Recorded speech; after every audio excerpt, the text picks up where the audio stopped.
Welcome to Timeless Learning, the channel where we teach in-demand tech skills that never go out of style. Before we jump in, make sure you like, subscribe, and turn on notifications, so you'll always catch our next big lesson on data, tech, and the future of work. Alright, now before we start, I want to say that this is not like every other tutorial that I have created. This one is very streamlined, okay? So I already know exactly what I'm going to do. There's not going to be much messing around. I've left little notes here and there. And I'm going to try to get through it because there's a lot of them to get through. So all these ones at the bottom. Now, these are ones that I use a lot that I think are useful. Again, if you know other ones that you use a lot that think that I should be using, which I know there are ones that I left out of here, put it in the comments. I'll see the ones that people are liking, and I will create more videos on these because I know there are so many.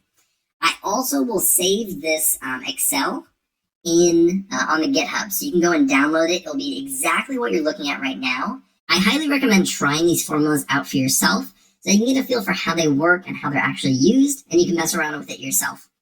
So as you can see at the bottom, we're going to start with max min. And then we're going to go into some more, I think, a little bit more difficult things. And all of these things are super useful. I'll try to talk about how you can actually use it as we go through it. Some are super self-explanatory, but some may not be. So this one I think is super self-explanatory, but again, one that you're going to use all the time. And so what we can do is we can say equal, and that's how you kind of start off saying this is going to be a formula. In this cell, equal means I am now creating a formula. And we're going to say MAX, and I'll hit tab, and so it'll kind of populate it. And right here, if you've never seen a formula before, it'll kind of give you what the inputs need to be. So it's going to say max of number 1, number 2, etc., etc. What we're going to do is we're going to give a range. So we're going to go from here down to here. You don't have to close the parentheses, but you can. I'm going to. And then you hit enter. And so for this date, it's going to give us the max date. Now, these are the start dates for these people right here. And so if we just kind of glance through here, we can see that 2013 was the last year, and this one is actually the latest in that year. And so it gave us the correct one. The min is going to do the exact opposite. It's going to give us the smallest. And so we'll give it the same range. We'll close the parentheses, and it's going to say December 7th of 1995, and we can see that that is correct. So Michael Scott started in 1995, the earliest of all the employees. And you can do the exact same thing for really any of these columns. We can see who's making the most money, or at least what the highest salary is. So we'll do max, and then we'll do the salary range. And so this one again, whoops, what'd I do? Oh, I did the wrong range, didn't I? No, I didn't do the wrong range. It's just, there it goes. This column was a date range, or a date column for whatever reason. Let me get rid of that. And then we can do equals min, and we'll do the salary. And at a quick glance, we can see that Pam Beasley is making the least, and 65,000 is Michael Scott, who's making that. So super simple. It shows the max, it shows the min. You can select a range. There you go. Let's move on to if and ifs. Now, if is, I think, pretty straightforward. So all you're going to do is you're going to say, if this, then that. Ifs is a little bit different. So ifs is you can put multiple conditions. And as we're writing it, I'll show you kind of what the conditions that need to be met. All right, so we're going to click right here. We're going to say equal. We're going to do if, hit tab, and we need a logical test. And so we're going to give it a range or something. We're going to say if it's equal, greater to, something like that. And then we're going to say if the value is true, what is going to be the output? Or if the value is false, what's going to be the output? So let's do this right here. We'll do this age range. And so if they are greater than, let's do 30. If they're greater than 30, we're going to do a comma. And so if the value is true, what should be the output? If they're greater than 30, we're going to call them old. And then if it is false, so if they're younger than 30, what should it say? And we're going to say young. And we'll close the parentheses. And there you go. So if they're over 30, then they are going to have, or if they're younger than 30, they're going to have young. Now, this is something where you would need to specify if you want 30 and over or over 30. We chose over 30. So 30 is not included in that. So they're going to be young. Now, we don't actually need two of these. That's pretty self-explanatory. The ifs is a little bit different, right? You can have multiple conditions. So let's open that up real quick. So ifs, and now we have a logical test, value if that's true, then you can do logical test 2, value if that's true. So you can have multiple things. Now, this one is a little bit different. In this one, oops, let me get out of this. In this one, you had a value of true, a value of false. Ifs does not have that. Ifs is going to give you different ranges in different specific conditions, and you can't say if this one's false. You're just going to have multiple conditions. So let's do equals and ifs tab, and we'll do our first logical test. So let's do if the salesman, or if that equals to salesman, we're going to respond with sales. So that's if the value is true. That's what we want the output to be. Now we're going to go into our logical test 2. So you're going to see this pattern, right? If this is our conditional or logical test, so if this is true, this is what's going to be returned. So you'll notice that it's just a pretty simple pattern. We can just do random things. So if it's equal to sales, and we'll just do the same one. If that is equal to, let's say, HR, we can say fire immediately. And now we're going to say if it's equal to regional manager, and we say give Christmas bonus. And we'll close the parentheses, and let's see what we get. So, as you can see, there's no default value for true or false. Like this one, there was a logical test, and if it was true, there was a value, and if it was false, there was a value. So for every single one, you'll get a value. For this one, that's not exactly going to happen. As you can see, there are these NAs. Now, when that happens, it just means nothing met that condition. So we never said anything about supplier relations. We never said anything about accountants. But if it was part of that ifs statement, then it got something. And so that is how the ifs works. Now let's move on to length. This is exactly what we're going to do, but some of the uses for this, for the length, I've used it for a lot of different things. One thing that I've used it for in the past, and max and ifs, you can use it for almost anything. Length is, there's a lot of different use cases. One, I used to work with a lot of customer data or patient data that had like social security numbers, and if there was bad social security numbers, we didn't want to include that. And so we do like the length of that. And if a social security number was, let's say, 10 numbers or 11 numbers, where it should only be 9, or however many they are, I think it's 9, then we know that that social security number is incorrect, and then we can get rid of that or discard it from our results. That's just an example, right? So for this, oops, why did I do that? I did Control Z to undo that, if you didn't know how to do that. So we're going to do equals len, which is length. And again, if you didn't see that, it returns the number of characters in a text string.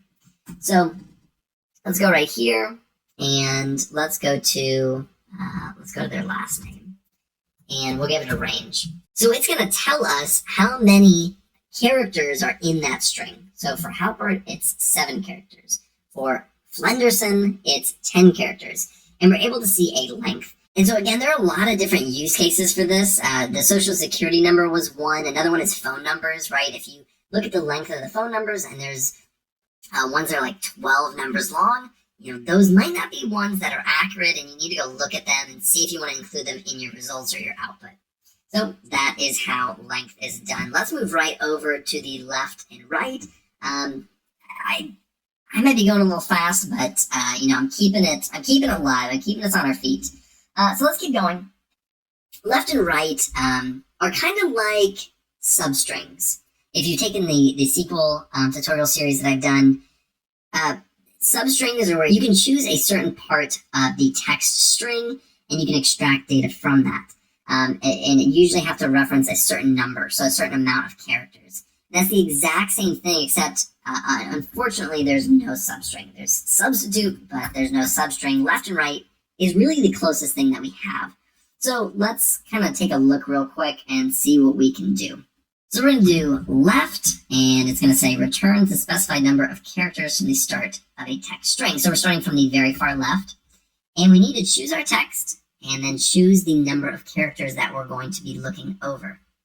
So let's go over here, and let's just choose, start simple.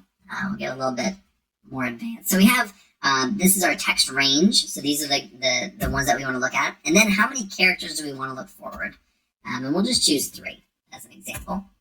And so you can see that it takes the first 3 characters from every single thing. Now you can also do this with numbers. It doesn't just have to be, name with actual words or letters. You can do the exact same thing. So you can say right, and we're going to choose our string, and let's do this one. So, all of them start with 100, and we'll just say we want to take the last one. So this one is going to start from the very far right and go over 1 character. So right here, you can see this is our range, and I just chose 1. So starting from the very far right, we go over 1 character, and that's what we take. And so that can definitely be useful. Another one that you can do, and this one is one that I have used so many times, I mean, honestly, countless times in actually using this in my job. So we're going to go from the right, and we're going to look at a date. So, sometimes you have these date structures, month, day, year, or year, day, month, year, all these different, and sometimes you just want to extract either the month or the year or something like that, the day. And so we want to come in here, and we're just going to extract I want to make that a range. We want to extract the year of the start dates. So we're going to do that, and then we're going to go over 4. So we want to take the first 4 characters from the right to give us the entire year. Let's do that, and now we can see exactly the year. And this can be just super, super useful. This is, again, one that I've used a lot. And so that is one that you might want to remember in case you're ever doing analysis on, start and end dates or anything with date data. Again, one that I highly recommend remembering. Let's go over to date to text. I actually probably should have included that before, because I actually used it in this one. If you notice right here, this is a text. So in this one we just did, that was a text. You can't do this right on start and end dates when it's a date format. And let me show you. So this is a date. Now, if I do equals, and we just did this, let's do it on the end date, and I'll do the whole range. Give me a second, and we'll do 4. It's giving us completely random numbers. Why is that? Because underneath the date range, there are numbers, right? So if I go right here and I make this general, it's going to have the numbers, and look, these are the first 4 characters from the right. And so it's doing what it's supposed to do, but it's not doing what we actually want, and that's the issue. So how can we convert this? Now, there are a ton of different ways, but the quickest, probably the easiest, besides actually writing it out like this, like 11-2-2001, which then converts it to a date format. But what you can do, just so you know, you can create it as a text. You can do 11-2-2001, and now it will stay a text string. And as you can tell, these are a little bit different because this one is formatted or situated on the right, and this one's on the left. That's how you can tell the difference.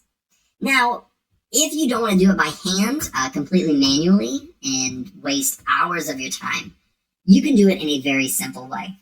So we're going to do text. So this is the exact formula that we're going to use. So let's get rid of that one. Oops, there we go. So we're going to do equals. We're going to do, text. It says converts a value to text in a specific number format. So for a date format, we can choose a date format, and then it'll convert it to a text for us, which saves so much time, I promise you. Let's do all of these, just like we did. And then we need to tell it what the format is. If we tell it something incorrect, it's going to give us a completely terrible output or just give us an error altogether.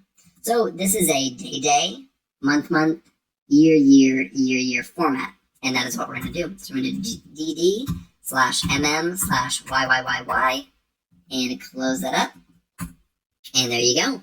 And now, because it's in a formula, what we need to do is copy this and paste it right over here. And now you can see that is a general. This is something that we can use as a string. And let's just check it just to make sure. We're going to do right. We're going to do this one. Let's do all of them. And we'll do 4. And there you go. So now it works. That is what we are looking for. And you can do that. Imagine doing that with millions of rows or, let's say 10,000 rows. It's going to be a breeze, right? It's going to take you 2 minutes or a minute to do everything that you want to do instead of having to just do a bunch of mess to convert it to a string, which I promise you I've done it. It just takes forever. It's terrible. So that is date to text. Super helpful formula. Let's go over to trim. Now, I purposefully messed up this column. Now, why did I mess it up like this? Because when you're working with real data, you're going to get data like this. It's messy, it's dirty, it just has random spaces at the end for no reason, because sometimes you're going to be working with data that is inputted by a user. It's not like a drop-down option. So imagine somebody's typing this in, they accidentally put a space, so they accidentally put an enter or something, and then they submit it, and this is how it's going to look in the database. And if you're a data engineer or you're working with the raw data, if they don't clean that up, then you're going to be working with that dirty data. And I guarantee you, if you're working as a data analyst, you're going to see stuff like this. Not with maybe a last name, but all sorts of data. So we're going to go right here. We're going to say equals trim, do open parentheses. Actually, this says removes all spaces from a text string, except for a single space between words. So like, if it said Halpert space, or Jim space Halpert, it won't take this space in between there because it kind of understands that in normal language, a space is supposed to be there. So it won't do that, but we'll take that. We'll give it this range, close that up, and there you go. Now it is nice and clean, much more usable. Now let's look at concatenate, one that I have used just way too many times. And something that I've used concatenate for, and you'll see this one in a lot of demonstrations for a good reason, is because a lot of people use it for this. So what you can do is you can say equals, let me tell you what concatenate does real quick. So what concatenate does, oops, I'm totally messing up here. But it joins 2 or more text strings into one string. It basically joins things together and adds them together. So let's do concatenate, and we're going to add this first and last name. Again, one that gets used all the time, but that's because it really is useful. So you can do this, and you can say, now I want to include this. So concatenating this, and let's take a look. So it says Jim Halpert, but it's all connected, and that's typically not how people write their names. So what we can do is you can go back in here, and we can do what my demonstration up here already tells us to do, which is we're just going to add another thing in here. And if we add 2 parentheses, we can include anything in here. We can include a dash, we can include an exclamation point, or we can just include a space. So let's just include a space really quick. And just like that, it works perfectly. And so now we have the full name. Now, something that you could use it for is something like generating an email. This is something that you absolutely could do. And it's pretty simple. So I'm going to do it like this. I'm going to say, oops, what did I do? I'm going to say dot, and then at the end I'm going to say at, oops, comma, quotation at gmail.com. And now I've created emails for all of these people. So just something that you can do with this. And something that it absolutely is used for. And you'll see that demonstration almost everywhere because, honestly, it gets used a lot by data analysts. And so, just a good one to know, understanding how that concatenation works. Let's go over to the next one. So we are going to do substitute. Now, substitute's really interesting. There are different ways you can do it. I'm going to show it to you on these dates real quick. And that's what we're going to look at. So changing a date format, changing how what it's supposed to look like is absolutely something that happens all the time. And, sometimes you'll even get it like this, where it'll look like it'll be messy. It'll be a different, format.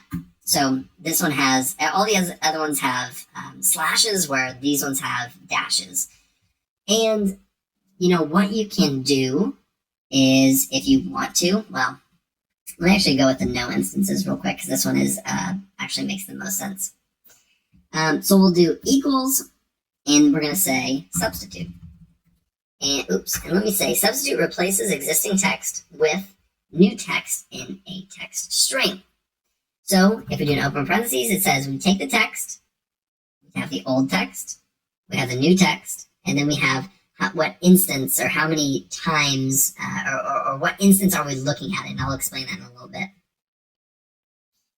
So the text that we're going to be looking at is this one right here. So let's take this range. And the old is, we're going to take this dash. And so let's take the dash. And then what do we want to replace it with? We want to replace it with this slash right here. I think it's a forward slash. Isn't that what it's called? Is it called a forward slash? Am I crazy? And we're not going to put an instance. Notice that that's in a bracket. That means it's optional. We're going to do none of that. And what it's going to do is it's going to fix this. So this one is now in the correct format that we want.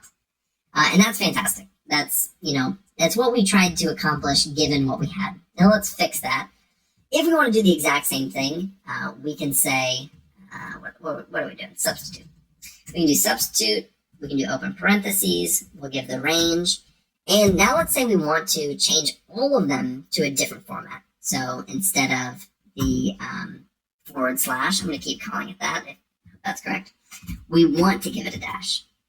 So then we close that, and now all of them are in this new format. So it's able to substitute a specific value for a new value. And if you don't include an instance, then it'll do it to every single one in there.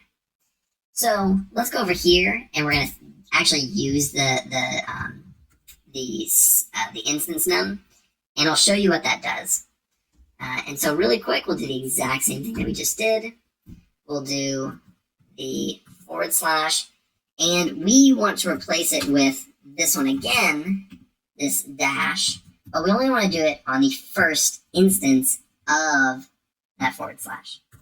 And so as you can see, all the ones that were replaced are the very first instance, whereas the second instance, which is the second time it appears in this string, does not get touched.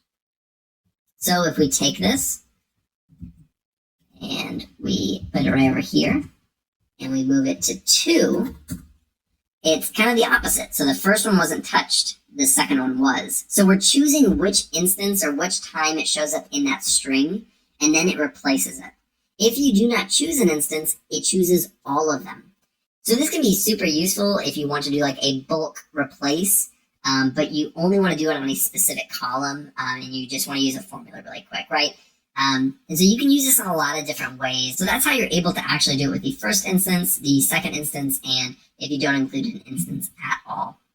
Let's go over to the sum. This is one I think everyone knows how to use, but I'm going to show you 2 other ones as well. So let's go to the sum, and we're just going to do equals the sum. And I hope you know what this is. Well, not hope. If you don't know what this is, it just adds up all the numbers in a range. So we're going to add. Sum means add. So we're going to take this, and it's going to give us the what all these salaries are together. So super, super simple. Sum is one of probably the most basic formulas that you can do. Sum if is a little bit different. You can add an if statement, which we learned right back here. You can add an if statement and then add it if it meets a certain criteria. All right, so we're going to do equals sum if, and then you're going to need to give a range and criteria, and you can include a sum range if you would like. So we're going to do the salary again. We're going to do a comma, and now here's our criteria. Let's do if they have greater than 50,000 for their salary. And close that parentheses. So now it's only going to add up if their salary is greater than 50,000. Now his is 50,000 exactly, so that won't count. But we have 63 and 65,000, which does equal 128,000. So it just gives a specific criteria or an if statement, then it does the addition. So super useful in that one. So that is how you do a sum if, and sum ifs is kind of the same thing as we did back here. There's the if and the ifs. So the ifs is going to be if it meets multiple conditions. So let's take a look at that one. So let's do equals sum ifs. Now, now the syntax for this one's going to be a little bit different, and you'll see that in just a second. But this adds the cells specified by a given set of conditions or criteria. So let's do an open parenthesis. We'll give the sum range. So let's do the same one as before. Then we have our criteria range. So what are we looking at? This is the area that's going to be added after all these if statements are done, right? So we have to initially set that. Now we're going to say, okay, what criteria are we basing this off of? So let's put a comma. And we're going to base it off of, let's do this one. We'll say if the gender, so we'll do comma, if that's female. If that's female. And then we'll give another one. We can say if they're female and let's say they are greater than 30. And we'll close that up. And it's going to give us 88,000. So female, there's 1, 2 right here. So it's going to be this one, and that equals 88,000. So that's how that works. You're able to incorporate several different conditions into the sum formula. So again, I know this one's super simple, but you can use it in a much more complex way if you use the sum if and the sum ifs. Almost the exact same thing for this count. I'm not going to go super in depth into this one. I'll just kind of show you because count and sum are kind of on the same level of difficulty. They're both pretty beginner. This is just going to give you a count of how many cells are there. So let's give this range. And so it's not going to add it. It's just going to give us a count. So if we do right here and scroll over them, like highlight them, this count down here is 9. And so it's going to give us that count. But we can do a count with conditions, exactly how we did it in the sum. So if we do count if, I did not spell it right. If we do count if, we're going to give a range and a criteria, exact same as we did before. So let's do this. I mean, you can do this on basically any of these. It doesn't really, for this demonstration, it doesn't really matter. But we'll say if their salary is greater than 45,000. So how many people, this is going to give us how many people have a salary over 45,000, and that's 5. So before in the sum if we did that, we did 50,000, it adds everything together. The count is just going to count the amount of cells that meet that criteria. And again, count ifs. We're going to have a criteria range, and then we will specify what if statements we want to be to occur in order to count those cells. So let's do, we want to count, it can be any range, or it can be any of these. We'll do the ID this time. And now we can say, we want it to be, this is our criteria 1. We can say we want it to be greater than, we want their ID to be greater than 1005. And let's say we want them to be male. So they have an ID over a certain range, and then they are a male. So there's only 3 people that meet that criteria. And so it'll be Michael, Stanley, and Kevin. Those are our 3 people. And so it gives us a count. Very useful to give quick numbers like this.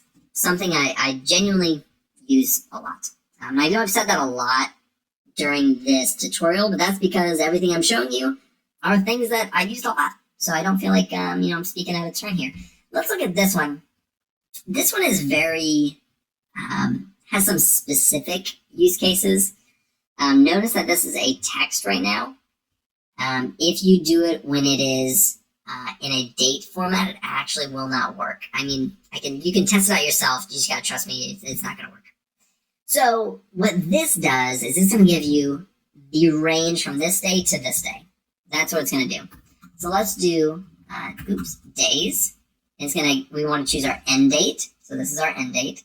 That's kind of backward from what you think. End date to start date. You think start date to end date. So you have to start with this one, and then we're going to choose the start date.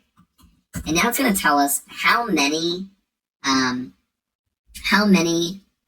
days was it from here to here.